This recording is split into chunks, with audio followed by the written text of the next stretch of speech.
Hello and welcome once again to The Blueprints. This is Canada's Conservative Podcast. I'm your host, Jamie Schmale, Member of Parliament for Haliburton, Kawartha Lakes, Brock, with new content for you every single Tuesday, 1:30 p.m. Eastern Time. On today's show, we are talking about the do as I say, not as I do approach to the Liberal Environment Plan. To talk about that and much, much more, we have Gerard Dittel, the Member of Parliament for Louise St. Laurent, also the critic for the environment. Thank you for coming on. Thank you so much, Jamie, for the invitation. No problem. And I should point out, you are the one-time host of the Blueprint, but in the French Absolutely, version. and as you, I'm a former journalist, a former TV journalist. So this is why we see so many conservatives on TV as a Member of Parliament. That is true. That is true. So if you like the content, please like, comment, subscribe, and share this program. And of course, if you want, you can download it on platforms like CastBox, iTunes, Google Play, and Spotify. You name it, it is out there. The Environmental Conference, COP21, the Coalition of Willing Partners 28 took place, I guess, I don't know how many weeks ago in Abu Dhabi. Beautiful country, the UAE, beautiful country. I've been a couple of times. It's absolutely stunning. But I think there are some problems coming out of that. So it's, like I said, it's the do as I say, not as I do Liberals. Well, you know, everybody is concerned about what's happening right now with the climate change, and we have to address the impact of that for sure, as our leader said at the Quebec Convention. But, you know, it's quite a little bit touchy to be polite, to recognize that the whole world is going in the middle of the desert, you know, in very big hotel and very convention center, full of electricity, full of consumption of energy, full of air conditioning, to save the planet, what they are saying. So this is why we have another approach, us as a conservative. I am participant of this COP28, but virtually. Here in Ottawa or in my riding in Quebec City, two or three times a day, I'm going there. Obviously, I'm not a full participant for sure. I do recognize it. But at least I can do my job as a critic for environmental issue. And so this is why during the COP28, I tabled in the question period a few weeks ago about the fact that, you know, Canada has been ranked a year ago number 58 about the efficiency to address the climate change. After 8 years of this government, you know, it was Canada number 58. And at the COP28, a few weeks ago, they tabled the report of a refresh report. Where are we a year later? Well, bad news for Canada, especially bad news for the Liberal government, because based on that study, Canada is no more number 58. It dropped to number 62. 60 and dropped, despite the carbon tax. Yes, absolutely. So, you know, those guys, you know, in the Liberal are always, you know, lecturing people, you know, what is good for you. They are always, you know, giving all the leçons, like we used to say in French. This is what is good for you. I know what is better for you. They want taxation. They impose taxation to people. They're lecturing them all the time. They have, you know, very great, ambitious target, and they never reach any target in the last 8 years. So this is why, you know, we talk about a lot of the Liberal hypocrisy when we're talking about climate change. Because yes, climate change are real and we have to address it. And our leader was crystal clear at the Quebec Convention. And why I put emphasis on that it was at the Quebec Convention? Because, you know, it was not a communiqué published on Saturday at 4 p.m., you know, when nobody was working. No. It was in front of 2,500 member of the Conservative Party, the grassroots member. We know, you know them very well, as I do know well. You know, there are grassroots people from coast to coast, you know. And at this milestone speech, the leader established the three pillars on what we base our policy when we talk to address the climate change challenge that we have to address in our years. There is three pillars. The first one is not by taxation that we will reduce emission. That's right. But it is more and ever than by fiscal incentive in new technologies. Because, you know, the goal is to reduce emission. The goal is to reduce pollution. So this is why Mr. Poirier made it clear, no taxation, but fiscal incentive in new technology. The second pillar, green light to green energy, fast-tracking project. When we talk about new technologies, when we talk about green technology, when we talk about green energy, we talk about the wind farm. We talk about the geothermal, nuclear, solar. Those are the green energy that we have to develop, or hydroelectricity in my own province in Quebec. And the third pillar is to be proud of what we have as Canadian. We have great knowledge, we have great energy, we have great energy resources, and we have great natural resources. We have to exploit our own facility, our own natural resources, instead of buying it offshore and spending a lot of billions of dollars offshore. Instead of, we have everything in Canada to address this issue, but we have to be wise. And it's not by taxation.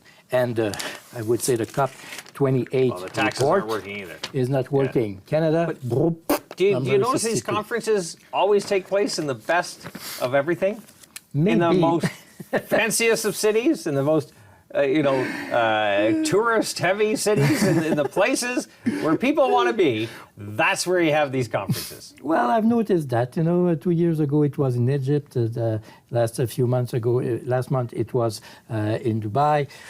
Well, maybe they will be welcome in Canada, And, Well, I have nothing against travel. To be honest, I think it's great for people to explore and see the world and see how different cultures and different countries do things and differently. And I think that's a great part. But it's the constant lecturing that I can't stand. The constant, the do as I say.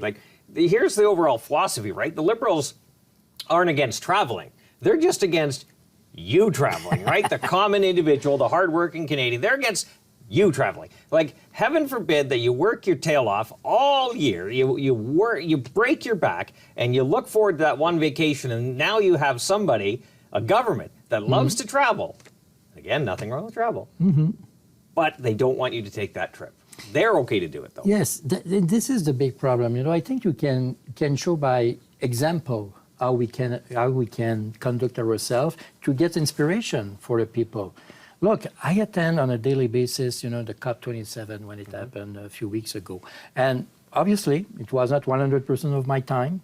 Few hours in the morning, few hours late in the day, because we have 12 hours of difference, the jet lag from this country. So yes, I was not 100% there. But at least I did my own job, my job. And with the team that I have, we discovered that document, number 50, number 62. Yeah, but even the solutions they're talking about at this conference, it's not about incentivizing innovation so we have rapid innovation. It's more about restricting movements and freedoms of the individuals under the government's control. That's what they're basically talking about. You can't travel. You shouldn't drive a car.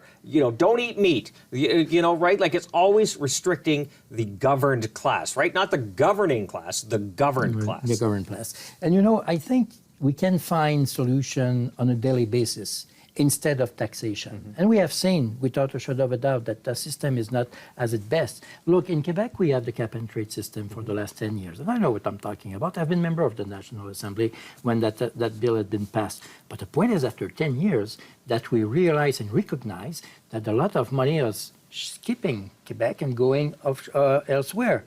In California, the Environmental and Climate Change Minister of the province of Quebec tabled a few months ago the bilan of that, saying that, we are sending $233 million in California.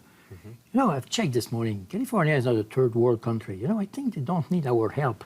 But we will keep that money and addressing it with new technology. This is exactly where we stand. And so this was I was so proud to see our leader, Mr. Poilievre, saying that at what I call the Discours de Québec, the Quebec speech, in front of 2,500 people from coast to coast, a grassroots member, with a very milestone speech to identify where we want to go. Fiscal incentive for new technologies, green light to green energy, and exploit all our Canadian resources. That's where that's what we can do. And that's, for sure, we have to reduce emissions. For sure, we have to reduce pollution. But it's not by tax we will get it, but it's by personal incentive and also personal movement that we can do as a person, as a government, and as a country. You put out a great video a little while ago exposing all this, basically repeating what we're saying. And I want to cue up cut one. Super producer Nick is going to get that on screen for us. It's basically showing that these elites, those at the top, the governing class, will not sacrifice their luxuries in life, but they will tell you, the hardworking, middle class, normal Canadian, that you must sacrifice your enjoyment in life. And that's the reality, the stark reality of what the Liberals are doing. So we'll talk about that. Let's play cut one. Paris, Lisbonne, Rome, Florence, Abu Dhabi, Bali, Londres. Ça vous fait rêver? Eh bien, écoutez ceci, ça risque plutôt de vous faire déprimer. Je ne vous parle pas ici des options disponibles chez votre agence de voyage locale, mais bien plutôt des 23 destinations qu'a visité Catherine Stewart, l'ambassadrice au changement climatique, nommée par le ministre Steven Guilbeault lui-même il y a un peu plus d'un an. 23 destinations internationales dans les 12 premiers mois de son mandat, 23 voyages en moins d'un an, l'équivalent d'un voyage toutes les 2 semaines, ça n'a pas de bon sens. Des frais de voyage pour 2022-2023 qui totalisent jusqu'à présent 189 096 $ et l'année n'est pas terminée. 189 096 $ à même votre argent. Et là, je ne parle pas des émissions de GES qu'ont engendré tous ces voyages. Mais vous connaissez l'adage, hein? Faites ce que je dis, faites pas ce que je fais. Une autre démonstration malheureusement flagrante de l'hypocrisie libérale. Pendant que vous, on vous demande d'être responsable pour les changements climatiques et de faire votre part, eh bien, eux, c'est le bar ouvert. Plutôt que de s'entêter à punir les familles qui doivent mettre de l'essence dans leur voiture, qui chauffent leur maison, et de punir nos agriculteurs qui mettent de la nourriture sur nos tables, le ministre Guilbeault devrait commencer par faire le ménage dans son ministère et couper dans les voyages.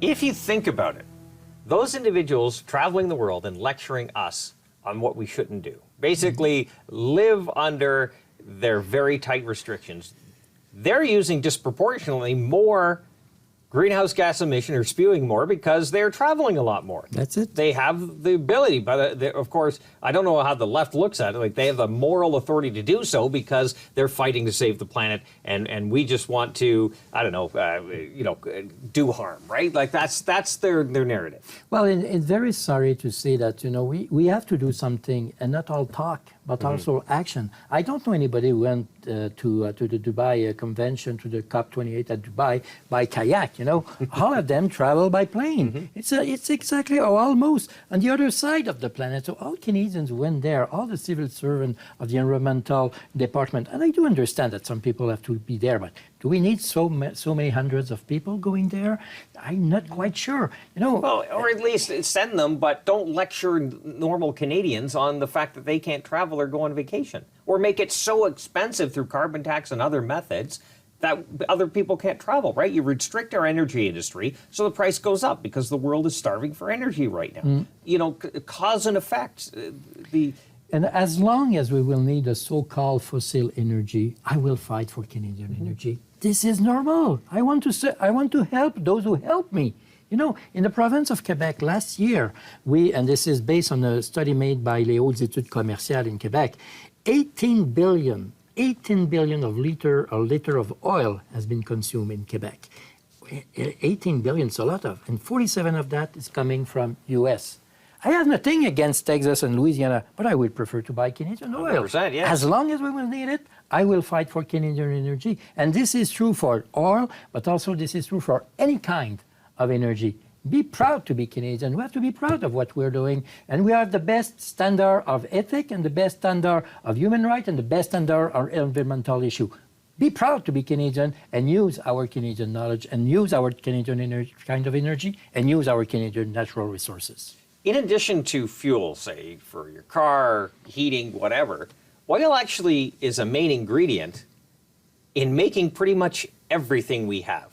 You take away petroleum products, you lose clothing in some cases, footwear, your fancy iPhone or Galaxy, whatever it could be. Like, there's a lot of things when you really put your head to it that we rely on a daily basis that could be impacted because there is a shortage of energy. But we have lots to carefully extract. We've just put so many restrictions on us, we can't. And I think the people are the best to identify how to reduce pollution. It's true for us as citizens, but it's also true as industry. I met, since I've been appointed by Mr. Poiliev, the critic for climate change and environmental, I met around 260 or 270 different groups and people talking all the time about climate change and environmental, how to address it. And I used to say to the industry people, I said, well, you guys, why you create something. You know how to create things. You know how you create also emission. You know how to reduce emission. Not me. No, it's not the government who will tell you, you will reduce it by this way, and by the way, I will tax you for that. No, I will ask government, what Mr. Poilievre said, we will give fiscal incentive to help you to reduce your emission by new technologies. You know how to create emission.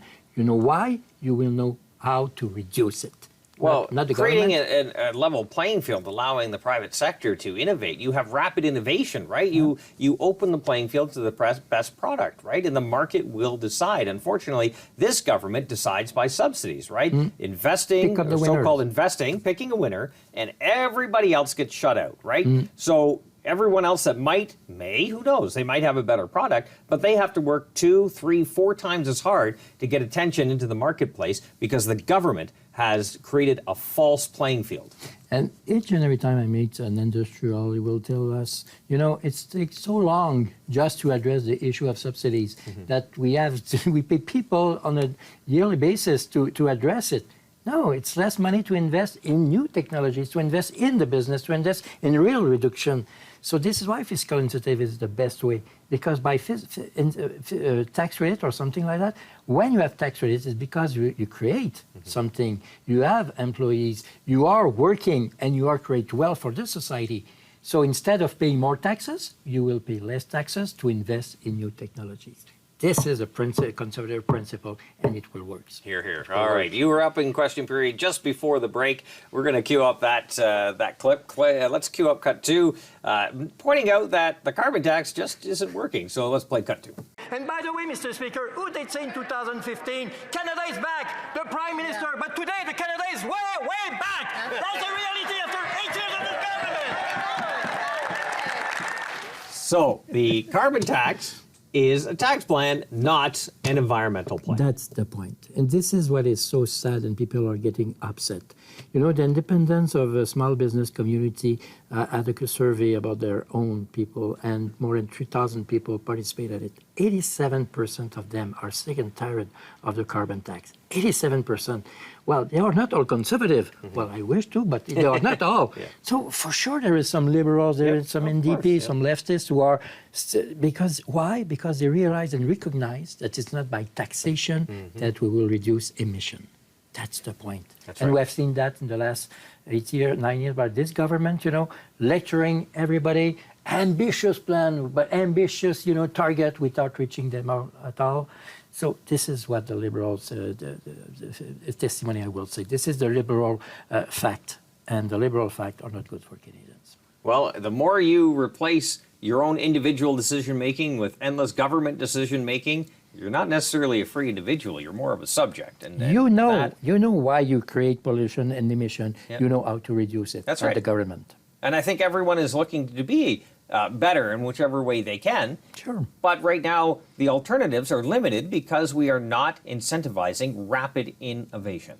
And that's a big part of that program. This is why the leader was crystal clear in September at the Quebec Convention, investing in new technology, green light to green energy, and be proud to use all the Canadian resources that we have. Absolutely. I don't know how you ended on the French blueprint, but in the English version, we always give the guests the final word, so the floor is yours. Well, I really appreciate the opportunity to speak to Canadians on a daily basis in the House of Commons. This is a privilege, We don't own the seat in the House of Commons. People give it to us for 2 years, 4 years, and we'll check what you're doing with that, and after that we'll review or not. It's a privilege and an honor to serve in the House of Commons. And more we see, and we all wish the best for this country. There is different ways to address it, but we all wish the best for the people. But I think, after 9 years that we have seen that, nope, this government has not achieved anything, and more taxation doesn't solve anything. Gerard Dutel, Happy New Year. Yes. Happy 2024. I look forward to kicking it off. Really, really fun with you in the House of Commons, holding this government to account. Thank you so much. Thank you, Gerard. Thank you, Member of Parliament Louis St. Laurent. I almost forgot you're writing critic for environment as well. Thank you for your time as well. We have new content for you every single Tuesday, 1:30 p.m. Eastern Time. Please like, comment, share, and subscribe to this program. Of course, if you didn't catch this whole program in its entirety right this second, download it, listen to it on platforms like CastBox, iTunes, Google Play, and Spotify. Tell your friends too. Until next week, remember, low taxes, less governments, more freedom. That's the blueprint.